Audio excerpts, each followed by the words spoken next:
Isang magandang araw, magandang buhay, magandang gising po mga kasambuhay, mga kaparokya, mga ate at kuya. Kumusta na po kayo? Ngayon po ay Biyernes na naman ng ika-6 na linggo ng Pasko ng Pagkabuhay. Pero ngayon din po ay May 14. At sa May 14, meron po tayong kapistahan, ang kapistahan ng Apostol Matayas o Matias, no? So, siguro magandang atin pong pag-usapan ang kapistahang ito at ang mga nakapalibot at pinili na salita ng Diyos kaugnay ng kapistahan. Sino ba itong si Matayas o San Matias na atin pong ipinagdiriwang sa May 14? Alam niyo po, ang numero ng mga apostol ay 12. At ito'y sapagkat nais pong ipakita ang correspondence o kaugnayan ng Old Testament people of God na kung saan ito'y nanggaling sa 12 tribo na nag-ugat sa 12 anak ni Jacob, at ang New Testament kung saan po may bagong hinirang ang Diyos bilang kanyang bayan, at ito nga ang simbahan o iglesia, at ito'y dapat ding nakasalig sa 12 alagad o apostol. Kaya nga po sa pagkabagsak, pagkawala ni Judas Iscariote, kailangang palitan siya sa bilang ng mga apostol upang manatili ang bilang na 12. Sa atin pong unang pagbasa sa araw nito, Acts chapter 1, verse 15 to 17, Acts 1, verse 20 to 26, ibinibigay sa atin ang kwento paano ba na-elect, inirang itong si Matias upang maging kahalili sa pwesto ni Judas Iscariote. So sinasabi po sa pagbasa ng ating pong first reading, Acts of the Apostles, na lahat ay ginawa sa pamagitan ng pananalangin at palabunutan na ginawa ng mga alagad sa pangangasiwa ni Simon Pedro, no?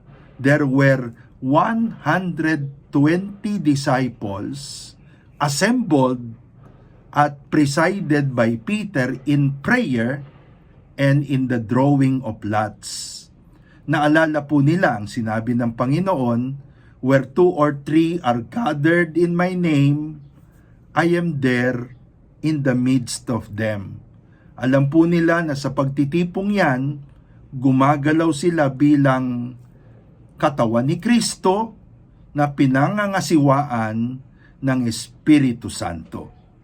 At gayon din po naman ang naging criteria o panuntunan ng pagpili ng kahalili ay sinabi ni Simon Pedro, kailangan maging eye and ear witness. Saksi, may personal na karanasan sa Panginoong Hesus mula sa kanyang public life sa binyag sa Ilog Jordan hanggang sa kanyang mga pagpapakita sa muling pagkabuhay, no? So ito po yung ibinigay na criteria ni Simon Peter.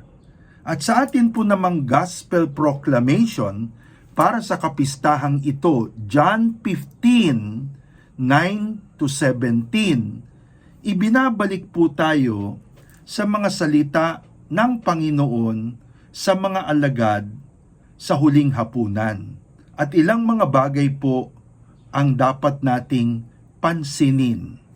Unang-una, sabi po ng Panginoon, as the Father loves me, so I love you. Remain in my love.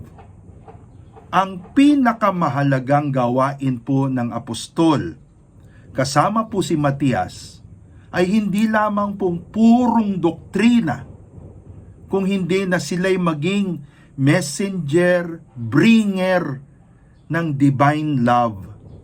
Sapagkat pagmamahal ang main character ng Diyos, Deus Caritas Est, hindi lamang karunungan, hindi lamang doktrina, kung hindi pagmamahal ang dapat na dalhin at ipangaral. Pangalawa, no one has greater love than to lay down one's life for one's friend. Ang gawain po ng mga apostol ay pagbibigay buhay, pagbubuwis ng buhay, and therefore, nangangailangan ng tunay na debosyon, tunay na commitment, passion, conviction, na handang maging saksi at handang maging martir. Kaya nga po pula ang kulay ng mga apostol.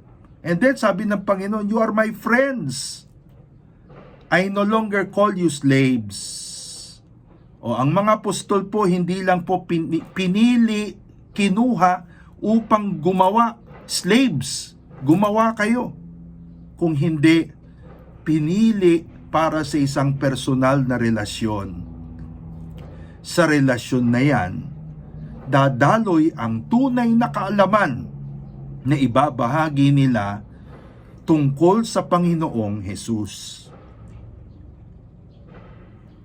Pang-apat, sabi po ng Panginoon, it was not you who chose me, I chose you. Ang apostol ay may garantiya ng divine assurance. Mga minamahal ko pong mga kapatid, itong ganitong pagbasa na atin pong matutunghayan sa araw pong ito ay nagpapakita sa atin kung ganon, kung paanong ang atin pong pananampalataya ay nakasalig sa tinatawag po natin na solid ground. Divine guidance, witnessing, passion ng mga alagad, no? At ang challenge po sa atin ay sana ganun din po ang gawin natin sa atin pong pagbabahagi ng pananampalataya sa mga susunod na henerasyon. Solid ground, divine guidance, witnessing, at passion. Sana po nakatulong itong atin pong pagninilay at pag-aaral sa Word of God sa umagang ito. Paki-like, paki-share, post, repost sa inyo pong timeline, sa timeline po ng inyong mga kaibigan, sa timeline ng parokya, sa timeline ng inyong mga faith-based communities, at patuloy po tayong magpakilala ng atin pong YouTube channel na Domi Guzman at Facebook page na Pagkagising sa Umaga. In the meantime, nais ko pong batiin sa araw na ito ang ating mga virtual parishioners mula sa charismatic at new evangelization groups. Ayan. Kasama po dyan ng God Loves Catholic Community, Brother Robert Castañeda, Philaine, Jinwi at Fred, Ricky at Silvia Berenguer, Paul Almendras, Hener Siriban and family, Nancy Espiritu, Giselle Ango Ortiz Luis, Rene, Grace Yupanco, Hermie Lita Roque, Mario Somera at Bernard Banyares, Sani at Pamela Cadiz at Pai Songko, Yen Jojo Hernandez, Tess Labadan at Alex Pideris. Sa Acts Community naman po, pagbati kina Hernand Luz Clemente, Leo Neris Reyes, no? Malu Greg Aguila, Nancy Reyes, Rox Velasquez, Pepito at Liza Reyes, Lorraine Noledo Gahasan at Rose Licop, Susan at Eric Blanco, Bernard at Baby Sanchez. Gayon din po pagbati sa Rivers of Living Water Community, Sister Pempe, Sister Nona, Sister Maria Chin, Sister Josel Cruz, Lori at Laura Hison, ang bagong council sa ilalim po ni Emma Mijares, Rose Magno and family. Special prayers po kay Hazel Fatima. Pagbati rin po sa Buklod Healing Community ng Balete Drive, ang community po ni Father Pascual Adorable, George Noemi Villaruz, Manuel Lulu Recto, at ang buong pamilya, Irma Delio San Miguel, Leslie Masigan and family, Rolly Rosalu Lamson, Mayor Egay at Doris San Luis, kasama po si Kleng, Ann Tomas and family, Zenny Balagat, at si Butch at Julie Go. Pagbati rin po kay Attorney Rafi at Pearl Rodriguez, at sa kanila pong anak na si Elaine at apo na si Natalie.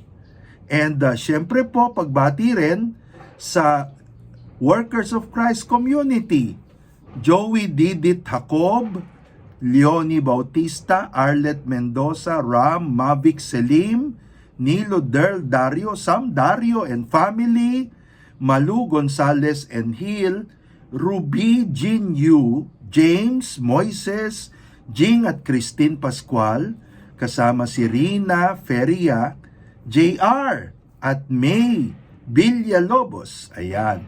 Feli Gas Leonardo, Eric Cathy Teotico, Antoinette Magallon, Rene Elinor Portillo, Ferdy Agnes Nicolas, kasama po si Jen Castillo, Catherine Lee, Arlene, at ang kanyang anak na si Paulo Sarmiento at si Mama Esther. Kumusta po kayo? Gina Amanda, at gayon din po pagbati sa outreaches care of Carlito Villaluz, Shelmed Bicol at Manila, Medi Villanueva at Dios Mabalus po Foundation. Ngayon po italaga natin ang maghapon. Ngayon nga pala po ang unang araw ng nobenaryo sa banal na Espiritu Santo to spend the day well.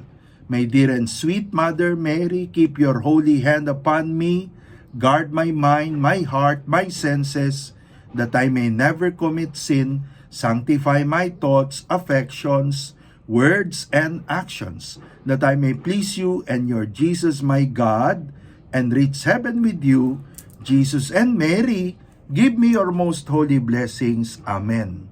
In the name of the Father, and of the Son, and of the Holy Spirit. Amen.